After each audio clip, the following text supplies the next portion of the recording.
With so much talk of healthy foods and what you should be eating, the foods that are the worst for us can get overlooked. The reason it's so hard to avoid these kinds of foods is because the things that make them bad also make them taste good. Fatty foods typically taste good, so do sweet and salty ones, which means a lot of the foods you love are likely not the best things you can have. But you don't have to resort to living like Tom Hanks in Castaway. There are plenty of foods that you can turn to that taste amazing and won't jeopardize your well-being. It's about learning why certain foods are bad so you can make better choices on a day-to-day basis. That being said, here are some dietary landmines to watch out for and step around. A new study published in the journal Preventing Chronic Disease revealed that 84% of packaged foods that listed 0 grams trans fat on their nutrition facts label still had partially hydrogenated oil, the main dietary source of trans fat, in the ingredient list. Current laws allow companies to round down fewer than 0.5 grams of trans fat per serving to 0. The good news? The amount of trans fat we eat has dropped in the past 30 years, according to a recent study published in the Journal of the American Heart Association.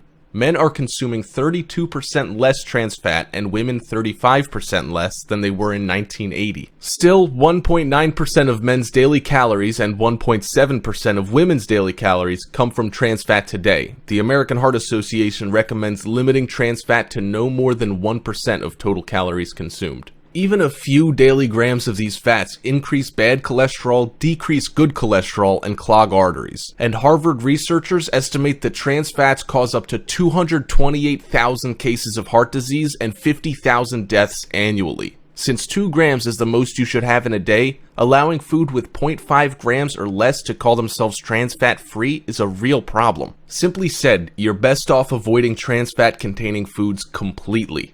I'll also show you some quick examples of food rich in trans fat that you might not even be aware of. The first is non-dairy coffee creamer. Half a gram of trans fat in creamer can quickly turn into multiple, since consumers tend to use more than the serving size of a teaspoon per cup. And the typical American coffee drinker guzzles an average of 3 cups of joe per day. On many 0 trans fat labels, you can find partially hydrogenated oils as the second or third ingredient listed. The second one is peanut butter. Some companies use partially hydrogenated oils to achieve a long shelf life and creamy texture, so check the label. To be safe, opt for the natural variety. Although it's chunkier, it's also healthier and normally made with just salt and peanuts, not oils loaded with trans fat. You might think that avoiding usual pizza is good, but frozen pizza is equally bad. Trans fat sneaks into the dough of many frozen pizzas, with about 0.3 grams in just one slice. San Diego mother of 2 Katie Simpson sued Nestle for $5 million last year over the use of trans fat in its frozen pizzas sold by DiGiorno, Stouffer's, and California Pizza Kitchen. The case was dismissed since she knowingly purchased and consumed the pizza. One solution? Make your own pie at home.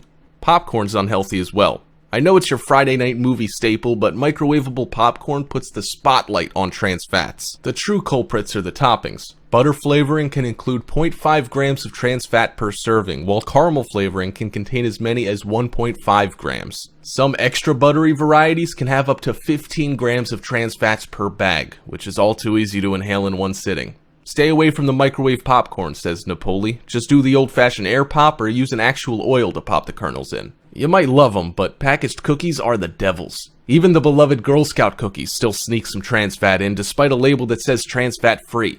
You may be able to justify those because they only happen a few times a year, but check to see if your favorite store-bought cookies are made with partially hydrogenated cooking oils. Chances are they are, including Chips Ahoy and Keebler, although some brands like Oreos now use high oleic oils instead so they can provide shelf-stable cookies at a reasonable cost.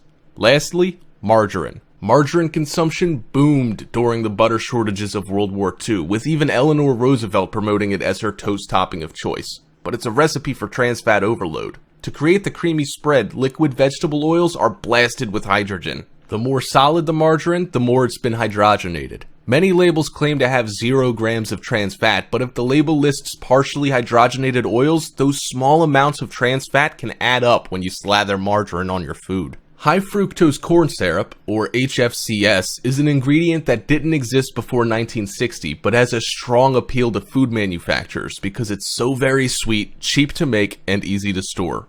According to David Zinczenko in the Abs Diet, the human body doesn't have a shutoff switch for HFCS the way it does with real sugar. This leads us to keep drinking a cola or eating sweet treats long after we would have stopped if they were naturally sweetened. Those who pay attention to what they eat may have noticed high fructose corn syrup creeping into an alarming number of foods in the supermarket aisle. Corn subsidies and other trends have pushed this relatively unhealthy substance into many of the general food groups that we shop for on a regular basis. Here are some of the popular food and drink items that contain high fructose corn syrup, an element with a lot of sugar that has been known to contribute to diabetes and other conditions when eaten in excess. Soft drinks are packed with HFCS. It's no surprise to most of us that soda is chock full of high fructose corn syrup. To those who aren't used to the drink, the stuff can be almost sickeningly sweet. Even diet varieties can have a large amount of this sweetener. Add the fact that soda machines can be found on the street corner, in the lobbies of buildings, and in almost any public space, and it's easy to see why obesity and sugar-related conditions are such a problem in today's world. Also, sauces and salad dressing will hurt your waistline. Most ketchup ends up on French fries, and few stop to consider that it's actually acting to make the fries unhealthier. That's because it uses high fructose corn syrup as its number 3 ingredient, at least in a bottle of America's number 1 best-selling ketchup, Heinz. There's 4 grams of total sugar, and the majority of that will come from HFCS. You might think yogurt is good, but you're dead wrong. Although many dieters add yogurt to their daily menu, they'd better watch out at the sweeteners it contains, with many of the brands using high fructose corn syrup to make them taste good. Going with a light version of yogurt no doubt means you're getting an artificial sweetener, which can be just as bad. Pay extra attention to processed snacks too. There are other items that the average consumer wouldn't think of as HFCS candidates. Look at the labels for things like breaded meats or processed potato items and make sure that the sweetener is not lurking somewhere on that label. Monosodium Glutamate, also known as MSG, is a commonly used food enhancer whose taste is described as umami-like. Taste is usually divided into 4 categories: sweet, salty, sour, and bitter. Glutamate is said to have a 5th unique taste called umami, which is described as the savory flavor of meats. MSG is used to enhance this so-called umami flavor and is known to have negative side effects even when ingested in small amounts. Since MSG is found so frequently in processed foods, it is very hard to avoid except in cases when the packaging specifically states that the product contains no MSG. Even then, manufactured free glutamic acid can be found in different forms, such as tortilla yeast. MSG, tortilla yeast, yeast extracts, and hydrolyzed proteins can raise levels of glutamate, which in turn overstimulates neurons. Synthetically produced glutamates may have different names, but are all essentially MSG. Some common glutamates strongly related to MSG include hydrolyzed proteins, autolyzed yeasts, protein concentrates, yeast extract, glutamic acid, and the list goes on. These glutamates can be found in very common grocery items such as low-fat yogurt, canned soups, chips, and most ranch and cheese-flavored foods. In a 2014 study published in Life Science, researchers found that young rats treated with MSG were more susceptible to developing anxiety and depressive behaviors. Examples of food rich in MSG are vegan breakfast sausage, bacon bits, veggie burger and nuggets, and fried food. Walk into any big grocery store and you'll find that artificial sweeteners are everywhere. They're tucked into soft drinks, baked goods, and fruit juices to make them taste sweet without the extra calories. Most products that contain artificial sweeteners are usually labeled as diet or reduced sugar, but not all are. You can even find some in foods that claim to have natural ingredients. Because they're not always clearly labeled on food packaging, consumers may not realize that they're eating them. Artificial sweeteners have been under the spotlight for decades now, as health food advocates point out that they come with a list of side effects, much like a drug. The side effects that are claimed by those against sweeteners like aspartame include some really severe conditions, such as depression, insomnia, blindness, tinnitus, hives, and a contributing factor to things like Alzheimer's and MS. Examples of foods rich in artificial sweeteners are light food and beverages with the word light or low sugar, Diet Coke, and packaged snacks. High levels of sodium, or salt,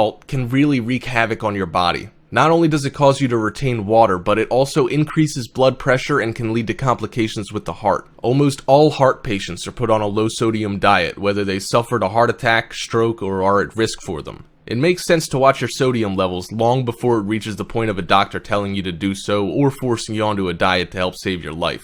Foods high in sodium are cheese, salty snacks, frozen meals, bread, and tortillas. Foods high in calories can really add to your waistline in a hurry if you're not careful. The reason they're so sneaky is because you can consume hundreds of calories quickly and not even be aware of it. A popular dieting theory is that the fewer calories taken in, the more weight you'll lose, all else being equal. That's why you see people going on low-calorie diets and trying to burn calories in the gym. You don't have to go to extremes, but minding the calories you consume will lead to a healthier you. Examples of food choices high in calories are pasta dishes, chocolate, and chia seeds. It's not as if you have to go low carb or no carb, but you should still keep an eye on your carbohydrate intake. In fact, there's even a recommended daily allowance set at 130 grams. Why are too many carbs unhealthy? Foods high in carbohydrates will be digested quickly and tend to increase your blood sugar levels. This causes a release of insulin, which produces glycogen, which gets stored in the body as fat. They're also responsible for making you feel hungry again quickly and can lead to more eating and overeating than would otherwise happen. Examples are bagels, coffee drinks, and movie popcorn.